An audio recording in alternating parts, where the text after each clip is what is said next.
Good afternoon. Hey, as always, it is so great to see you. And we are, well, this is a Sunday fun day, Sunday. Well, we're getting stuff done day. So I'm heading out and, we're going to be shooting a video here today. One that I've been thinking about doing for a little while. Now, as I shared, back beginning of January, 2022, we have a lot of new desires. We have a lot of new desires with this channel. And one of them is, I promised we were going to be releasing a lot more videos, and these videos are really aimed at knocking down a lot of the questions that we've been seeing coming in from you folks. Now, one thing I have noticed, or I did notice rather, in 2021, we saw a tremendous amount of newcomers coming into overlanding off-road, which is to be expected for obvious reasons. And with that kind of surge of new people, we saw a lot of new questions. A lot of them, and this is, you'll see where I'm leaning with this in a moment, a lot of them dealt with getting their rig set up for the, kind of the initial, what should I get, how should I set it up. We saw quite a handful of questions relating to how did I have my truck set up. And this is the part that, while I wanted to push this video out a little, some time ago, I was really thinking about how I was going to approach this, and let me share with you why. Depending upon what your needs are from a camping overlanding standpoint, depending upon your vehicle, depending upon what your personal preference are, these things all combined together really kind of direct where your compass is, or what are some essential items inside your rig. So there's really not a one-size-fits-all. But I decided that what I was going to do here was I will share with you, so again, I'll share with you what I did with mine, what are my preferences, and if you have a similar rig, if your similar desire in terms of overlanding kind of lines up with mine, then this could act as a good gauge as far as how you may want to set up your rig. Now, if you're different or you have different goals or aspirations in terms of what you want out of your rig or your camping or overlanding adventures, this video is going to serve as inspiration in terms of what you can do, a good starting point. And that's one, if I can make a recommendation, is sit down and write out what you're looking to get out of overlanding off-road and your vehicle, and let that be a good starting point. Again, what works for me might not be your flavor, who knows. So anyways, we're gonna head out to one of my favorite little fields that I can go out and kind of have some peace and quiet with the camera. We're gonna get out there and I will go through, we're gonna go through 8, and actually I may have an additional one. We'll go through, there's one of those Broncos there, Bronco behind a Jeep. Those things look really small in person. Anyways, we'll go to the spot. I will share with you how I have my setup. Again, we'll cover 8 items. I might even have a bonus one in there.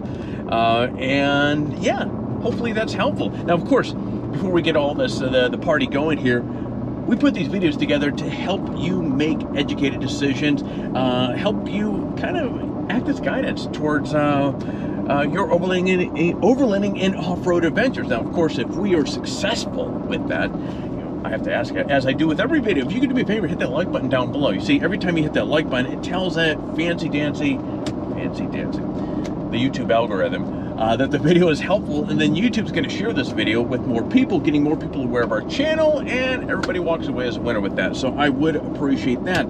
That said, my friends, pull up a seat in.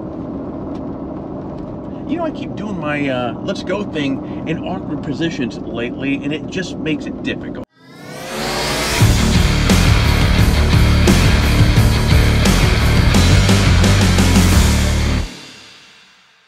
Okay, guys, we're all set up here. Cameras are all set up. I'm going to use a small Sony here to kind of show off things at a little different angle than what you're seeing right here.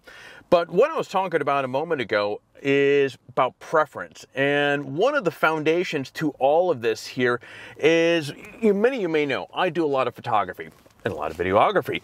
So having cameras mounted on my dash and hands-free is absolutely critical. Now, part of that, and I just noticed my iPad is ready to falling out of here. So this particular iPad right here, I'll kind of share with you my dash setup here, and then we'll dive into kind of some of the components that make it possible. I have the iPad here. This is exclusively for my Gaia GPS. Or navigation rather. Then I always have a GoPro that is on me for those times where I want to start talking in front of the camera. And then of course, my iPhone. And so everything, as you can see here, is right here in front of me. Really accessible. Now, what's behind all of these things to make it quite possible?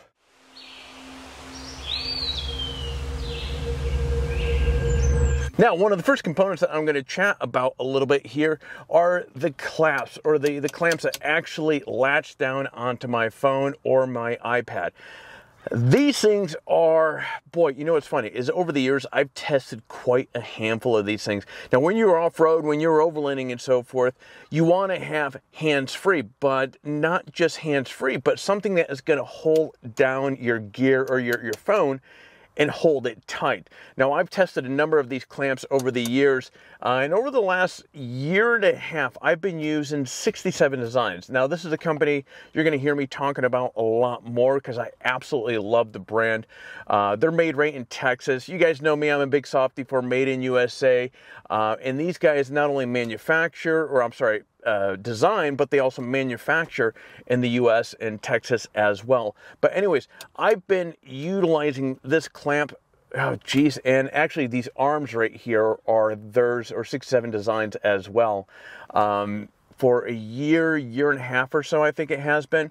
And one of the things that I really like about these versus some of the others that I've tested is, boy, you get onto some bumpy off-road trails. I don't know how many times with the clamps that I was using before, they would drop the phone or my iPad out. Now, this is a Joby clamp that I'm using right here for my iPad mini. But this one right here is 67 Designs. These arms are 67 Designs. The bracket here, which I'll get into that in a moment, is from Vector Off-Road. You know, what's funny is I see a lot of comments from you guys as well asking or basically talking about your grease with regards to your iPhones or whatever phone that you may be using falling out during the trails, and inquiring how, or better yet, the arms not holding and falling down once you get into some bumpy off-road. And so I'm going to recommend, in terms of what I like this brand right here, because when these things are cinched down, these things do not move. And I've been on some pretty bumpy off-road trails, and these things, this holds my iPhone very well. This holds, I've actually had a full-size iPad in here before, but I moved to the iPad Air just because it's a little bit smaller, a little bit more manageable on the dash. It doesn't take up this big, it's like a wall, the full-size iPad was just a little bit much, so I moved to the smaller Air unit. But this thing doesn't budge one bit at all. These arms are really locked down. And then of course, which I'll get into in a moment, I have my Garmin InReach on the back side of that there, kind of hanging on there. So anyway, item number one that I'm going to recommend is figure out how to go hands-free. Figure out what you want in your vehicle and get it hands-free. When you're off-road, you don't want to be fumbling around holding up your phone. And also, in most states, I think it is law that you cannot hold your phone even in the vehicle while it's moving. So you want to have good, reliable hands-free. That's going to be my number one essential item. So the brand I would recommend taking a look at, 67 Designs, they have a number of different options. I can't recall whether they make it for the iPads or not. If they do, I'll put it on the screen right now. But also, they make the clamps as well as these arms. And these arms I'll get into here in a moment. Actually, the next item on the essential list is having a reliable rail system inside your vehicle. And speaking of which, let's shift gears into item number two.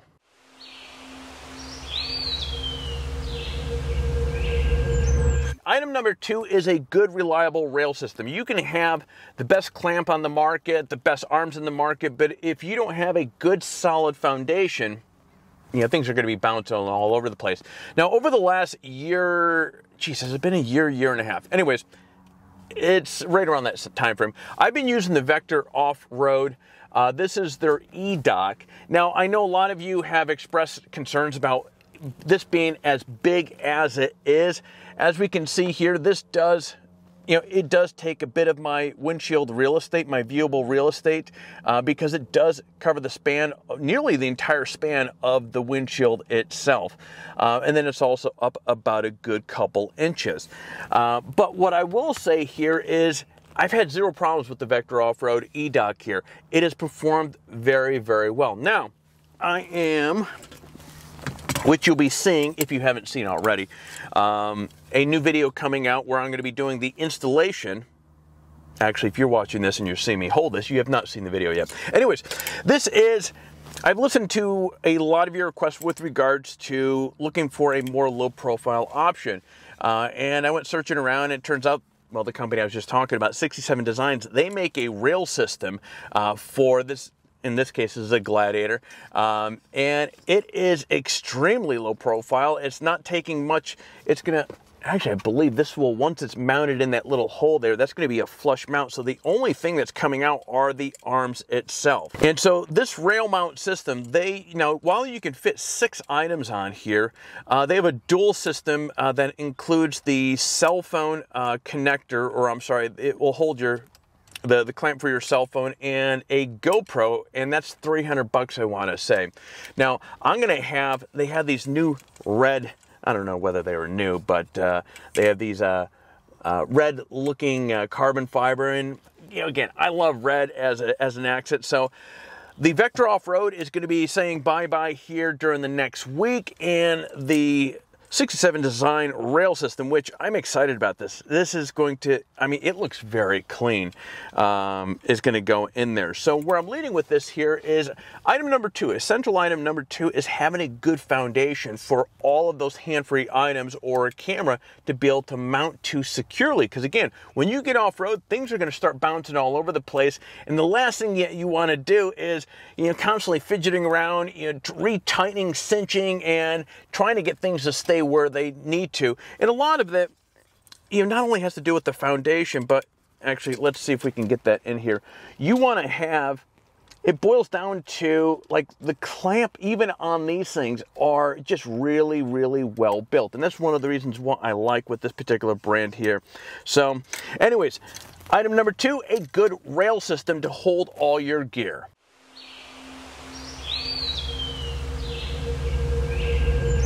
Item number 3, this is, you guys might have seen a video not too long ago.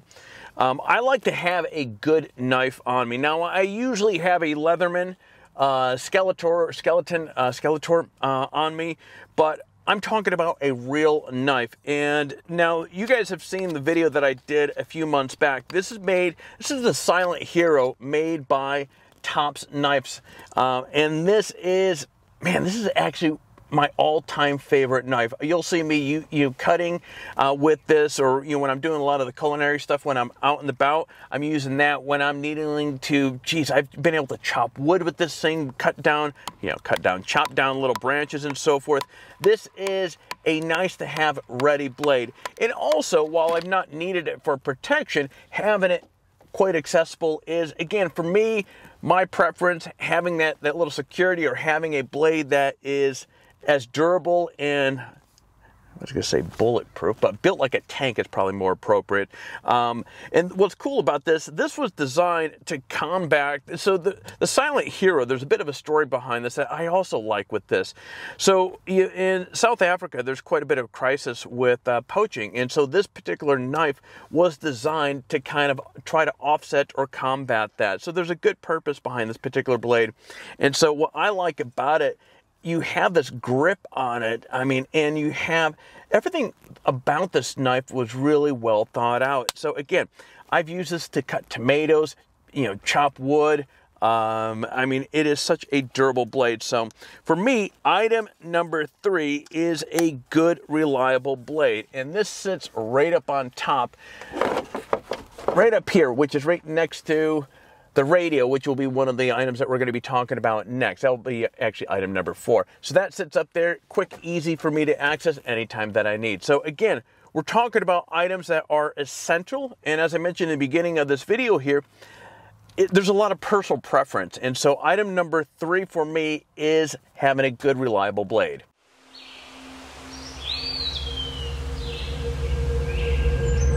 All right, item number 4 is a first aid kit, and that's what you're looking at right here. Let me pull this sucker down here.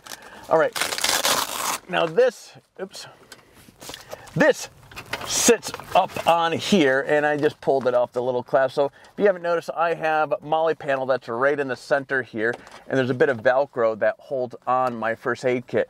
So this is, kind of like the knife. This is readily available. Now, this particular kit right here, now this is made by iGo, and there's like 251 pieces of just first aid essential gear inside of this.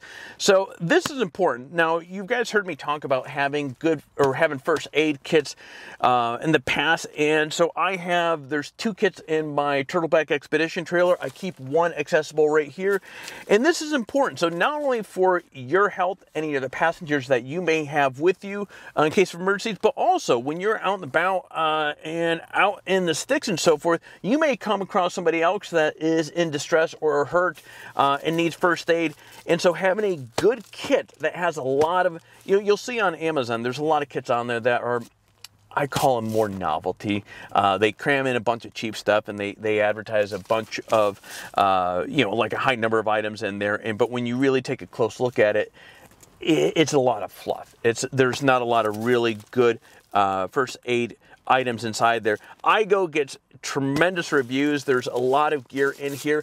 And again, as I mentioned a moment ago, that just sits right up there. And anytime I need it, it is easily accessible. And I want to say this was $40 on Amazon, 39 bucks, 40 bucks on Amazon. So item number 4 is a good first aid kit.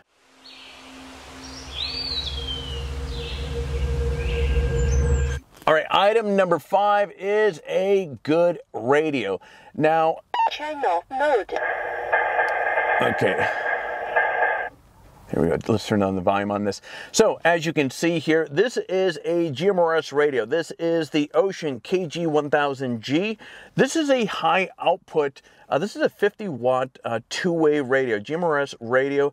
Now, prior to this, I had a CB in here. Going back to the whole preference item, you need to figure out who you're going to be heading out with, because your group may have more people with CBs. Heck, they may have more people with ham radios. Now, something to keep in mind with a ham radio, you do have to pass a test in order to get your license. With GMRS radios, all you have to do is pay, it's either 35 or 70 bucks for a 10-year license. But you do have to get the actual license, and there's no test that you have to take. Now, going back to this, I used to have a CB in here for some time, but I started realizing most of the people that I was heading out with had a GMRS radio. So I picked up this radio here. Now this radio right here is 369 bucks. What brought me to this particular radio here is from a user standpoint or usability standpoint, this thing was really a lot more, it seemed a lot more simple than some of the other options out there. And it had phenomenal reviews, and you can't can't overlook the 50-watt power that this thing has. So this thing is an absolute beast. And going back to why this is item number 5, why this is an essential item. When you're off-grid, let's say there's a medical emergency, or let's say any sort of emergency period, if you're far enough off grid, your cell phone is potentially might not have any signal. So having a radio like a CB, a ham, or a GMRS radio that can go beyond what a cell phone might be able to do when you're off grid is going to be it's going to be a lifesaver, literally. If you're traveling in a group, a radio is a good form of being able to communicate with one another in terms of, hey, we have a turn coming up, or watch out for this, or watch out for that. It's just a way to be able to communicate without having to rely on calling. Everybody, you can have a number of people on the same channel and communicating at the same time. So again, next item right here, item number 5, is a good radio.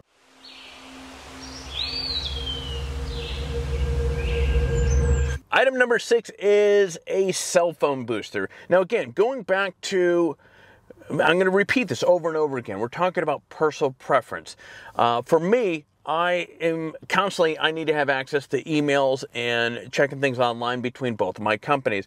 And then on top of that, I'm a big fan of communication. And while this is not a bulletproof option that I'm going to share with you here, it does kind of give you a few more. It does boost things a little bit there and can be quite helpful. Now, I'm using a WeBoost, and I've had this for about almost 2 years now. Now, there's a lot of argument on how well these things work. There's a lot of confusion on how well these things work.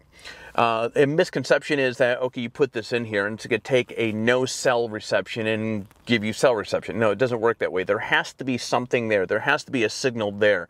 And I'm pointing right here. This is the interior antenna, and the exterior antenna, right there. It's that big old antenna right there. And then what's happening is right behind the driver's seat, or right behind the back seat here, is the actual brain for this thing. And so how these things work, let's get back in here. How these things work is you have to have the antenna needs to be within like a 2-foot proximity of your cell phone that you're going to be using, or whatever you're going to be using. Once you start getting further away from this antenna right here, the signal starts to deteriorate, and you kind of lose the effect of having it. So I have this planted right literally like a foot away from where my cell phone is, and that works really, really well. I'll give you a good example of this. I go up to Alabama Hills. For the last handful of years, I've been going up there. And prior to this, if I get any signal, it's nothing I can do anything. It's not anything usable. And so usually I don't have any bars at all. Since installing the WeBoost in there, when I go up there, I will have a good solid bar on at all times. And the fun part about this is I've received images text to me from my wife. And so that's pretty awesome. So again, if there's some signal, the WeBoost is going to help. It's going to bump up your signal. But once you get far enough off grid, just to clarify this again, once you get far enough off grid where there's no signal, it's not going to do squat. So it only works where there's something to work with. So a cell phone booster, and these things are not cheap either. So this is probably one of the more pricier items that is on my must-have list. Again, for my personal preference, I want to say this was $499, and I do believe they have a newer version out as well. So something to keep in mind. The older versions, I don't know, they might be selling a little bit less, but I do know that they have a newer version out, and it's like $499. So next item on the list is a cell phone booster.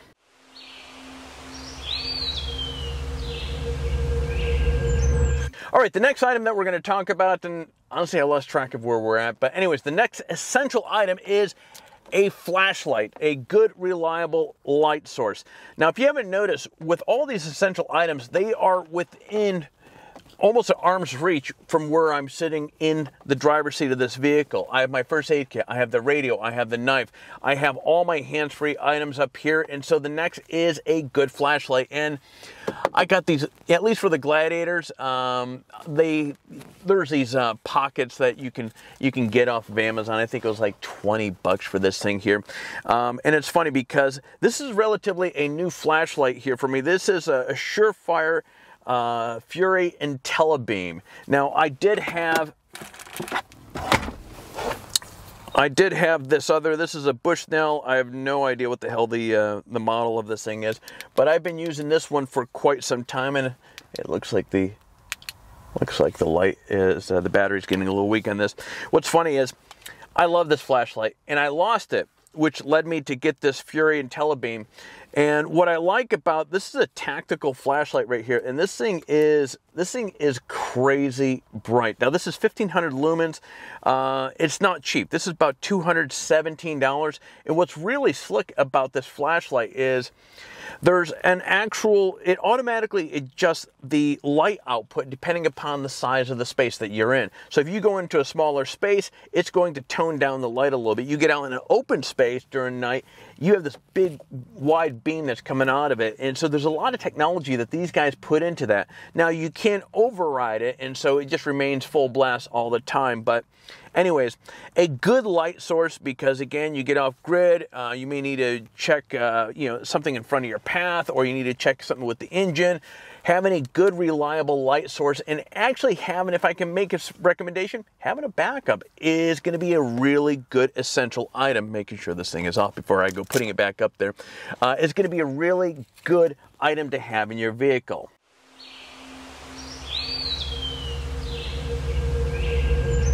Okay guys, so when I came out here, I had a mental checklist of roughly about 8 items that I was going to present as essential items.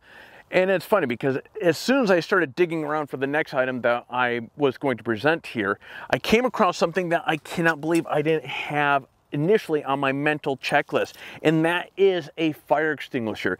This was underneath my driver's seat. This is as important as that first aid kit that we were talking about earlier. So having a good fire extinguisher in your rig is absolutely important. If you tow a trailer as well, like I do, which I have a fire extinguisher in that thing as well. So having a good fire extinguisher is an absolute must-have.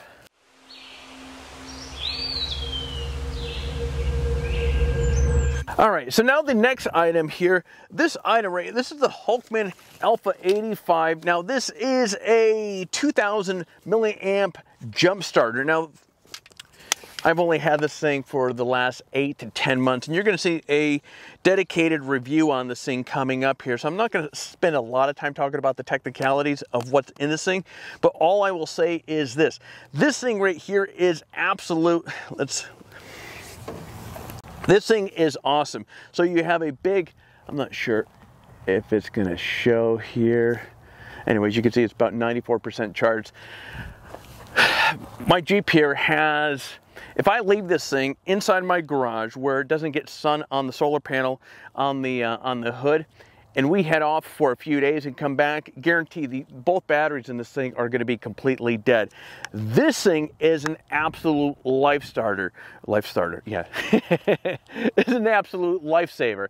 So this is definitely going to be, for, again, personal preference, one of the essential items to have in your vehicle. So whether it be jumper cables or something like this, which I think is a little bit, it's going to cost a little bit more, actually considerably more than a good set of jumper cables, but this thing right here is a lifesaver. When you're off grid and nobody's around to help you jumpstart your vehicle, you're going to appreciate having this around versus a set of jumper cables. Now, how this thing works is, I just realized the light's on here. Off, boom. Okay, so simply plug this thing into here, hook it up to your battery, and start your vehicle. It is that simple. Now, you can probably, like the last time I used this, it was 96%, and the single start to my vehicle brought it down to 84%. But this thing was completely dead. So again, something essential, if you're going off grid, having some means in case your battery fails to start your vehicle is an essential item. Now this, I want to say, was $140 on Amazon, but again, highly recommend. And this is again the Hulkman, and they come in a couple different sizes. So depending upon the size of your motor, you'll want to take a look at that as well. So that was the next essential item. All right, guys, and that's it. I think we should have covered between 8 or 10 essential items. Again, what you need to determine is, what do you want to get out of your overlanding or off-road adventures? What vehicle are you going to be in? And that will help point your compass in the direction that, again, you want to have safety. The safety gear, hands-free gear, I think those are, regardless what you drive or what you're looking to get out of it, you need to have that in there. Having a fire extinguisher is it's good practice to have. If you have one in your home, why not have one in your vehicle as well? And if you tow a trailer, have one in your trailer as well.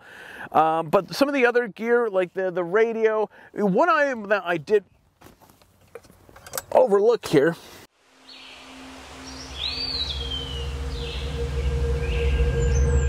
another, again, depending upon how far down the rabbit hole you want to get, because let's be real here, all this stuff kind of adds up, but it is nice to have. You invest into it, it's investing into your safety and safety of others around you as well. And here's another item. You were talking about communication earlier, radios. So this is a Garmin InReach Mini. So when I'm off grid and if I need to communicate with my family, I can do so with this thing. Now the text messages, it's like communicating with Twitter messages. It's like 140 or 160 characters or something like that.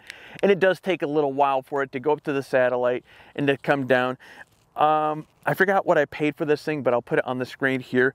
And I do know my membership, they charge me a monthly membership. I want to say it's 50 bucks. But this is, again, if there's an emergency with my wife or my son, or if I'm out and about and I have an emergency out there, this is going to be, again, one of those items that could be very well a lifesaver. So something else to add to the list. But anyways, guys, I hope this was a helpful video. Again, there's no hard lines here in the sand. This is all a lot of personal preference. There's a few items in there that I mentioned earlier that I think are, regardless what you drive or what you're looking to get out of it, you should have with you.